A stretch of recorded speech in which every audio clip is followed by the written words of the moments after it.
में छुरा घोंपना आपने सुना होगा, लेकिन कांग्रेस ने बाबा साहेब अंबेडकर के साथ जो किया वो इससे भी भयानक था।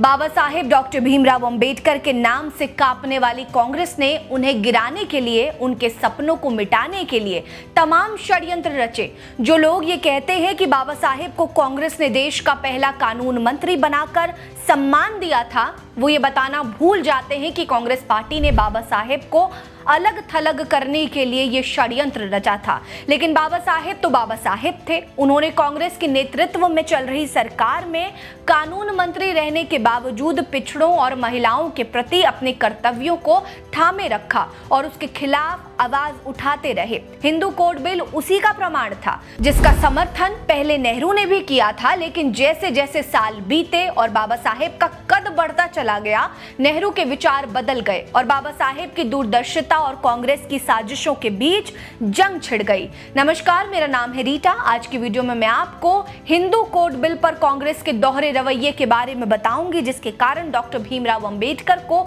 इस्तीफा देना पड़ा था। आगे बढ़ेंगे उससे पहले अगर आपने अभी तक हमारे चैनल को सब्सक्राइब नहीं किया तो जल्दी कर लीजिए। वीडियो पसंद आएगी तो लाइक करिएगा। कमेंट सेक्शन में इस पर आप क्या सोचते हैं हमें जरूर बताइएगा। दरअसल बाबा साहेब ने हमेशा कांग्रेस की ब्राह्मणवादी नीतियों और आरएसएस के हिंदू राष्ट्रवादी एजेंडे का खुलकर विरोध किया। फिर भी वो कांग्रेस की सरकार में कानून मंत्री कैसे बने, ये कहानी अपने आप में एक राजनीतिक ड्रामा है। 1942 में ब्रिटिश जनरल गवर्नर की कार्यकारी परिषद में बाबा साहेब को श्रम मंत्री बनाया गया। 1946 में उन्हें बंगाल से संविधान सभा का सदस्य चुना गया, लेकिन 1947 में देश के बंटवारे के बाद उनका क्षेत्र पूर्वी पाकिस्तान में चला गया और उनकी सदस्यता रद्द कर दी गई। फिर क्या था? बाबा साहेब ने इसे अन्याय बताते हुए राजनीतिक हंगामा खड़ा करने की चेतावनी दी। ऐसे में कांग्रेस पार्टी, जो उनकी लोकप्रियता और बौद्धिक ताकत से डरती थी, उसने मुंबई में अपने एक नेता एम.आर. जयकर को इस्तीफा दिलवाया और वो सदन में पहुंचे। इसके बाद डॉक्टर अंबेडकर संविधान निर्माण समिति के अध्यक्ष बने। इस घटना के बाद राजनीतिक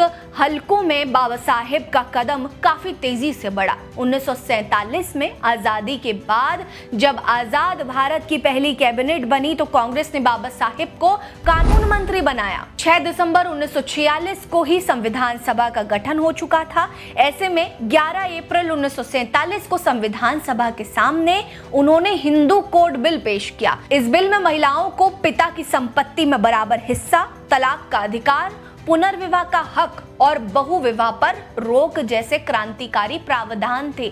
ये बिल न सिर्फ हिंदू समाज की रूढ़ियों को तोड़ने वाला था, बल्कि महिलाओं को पुरुषों के बराबर लाने की दिशा में एक ऐतिहासिक कदम था। डॉक्टर अंबेडकर ने इस कानून को अब तक का सबसे बड़ा सामाजिक सुधार उपाय बताया था, लेकिन ब्राह्मणवादी नेताओं ने इस बिल का जमकर विरोध किया। इस बिल के पक्ष में डॉक्टर अंबेडकर ने तमाम तर्क उनके सामने रखे। यहाँ तक कि नेहरू ने भी उस समय इस बिल का समर्थन किया। बावजूद इसके 9 अप्रैल 1948 को इसे सिलेक्ट कमेटी के पास भेज दिया गया। बाद में 1951 में इस बिल को बाबा साहेब ने फिर से संसद में पेश किया, लेकिन फिर से इसका विरोध होने लगा। कांग्रेस का दक्षिणपंथी धड़ा, हिंदू महासभा और आरएसएस इस बिल के खिलाफ लामबंद हो गए। सड़कों पर विरोध प्रदर्शन हुए और संसद में हंगामा मच गया। यहाँ तक कि नेहरू, जो शुरू में बिल के समर्थन में दिखे, वो भी भारी विरोध देखकर पीछे हट गए। संसद में बिल पर चर्चा तक नहीं हुई और इसे ठंडे बस्ते में डाल दिया गया। ये बाबा साहेब के लिए असहनीय था। 27 सितंबर 1951 को संसद में हिंदू कोड बिल के खिलाफ नारेबाजी और हंगामे के बीच बाबा साहेब का धैर्य टूट गया। उन्होंने उसी दिन कानून मंत्री के पद से इस्तीफा दे दिया। अपने इस्तीफे में उन्होंने साफ कहा कि हिंदू कोड बिल का विरोध दिखाता है कि कांग्रेस ना तो महिलाओं के अधिकारों की पक्षधर है और ना ही दलितों और वंचितों की भलाई चाहती है। बाबा साहेब के इस्तीफे के बाद कांग्रेस का दोहरा चरित्र बेनकाब हो चुका था। वो प्रगतिशीलता का ढोंग करती थी, लेकिन रूढ़िवादी ताकतों के सामने घुटने टेक देती थी। हालांकि इस्तीफे के बाद बाबा साहेब ने हार नहीं मानी। 1952 में उन्होंने शेड्यूल कास्ट फेडरेशन बनाया और सक्रिय राजनीति में उतर गए। उन्होंने नॉर्थ बॉम्बे से 1952 का लोकसभा चुनाव लड़ा, लेकिन कांग्रेस के नारायण सदोबा काजरोलकर से हार गए। 1954 में भंडारा उपचुनाव में भी उन्होंने हार का सामना करना पड़ा था। ध्यान देने वाली बात है कि इन दोनों चुनावों में स्वयं पंडित जवाहरलाल नेहरू ने बाबा साहेब के खिलाफ प्रचार प्रसार किया था।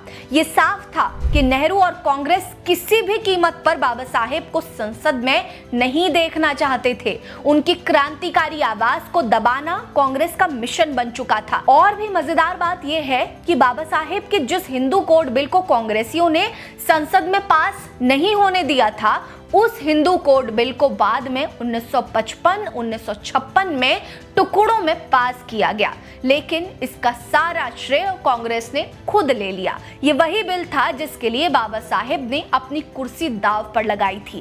कांग्रेस ने न सिर्फ इस बिल को कमजोर किया, बल्कि बाबा साहेब के योगदान को भी दबाने की कोशिश की थी। ऐसे में बाबा साहेब को लेकर कांग्रेस की मानसिकता का अंदाजा आप स्वतः लगा सकते हैं। आपको बता दें कि बाबा साहेब की लड़ाई सिर्फ दलितों या महिलाओं के लिए नहीं थी, वो एक ऐसे भारत के लिए थी जहां हर इंसान को बराबरी का हक मिले। कांग्रेस ने उनके सपनों को बार बार कुचला, लेकिन उनकी शिक्षाएं आज भी हमें प्रेरित करती हैं। बाबा साहेब ने कांग्रेस के दोहरे चरित्र को बेनकाब कर दिया था।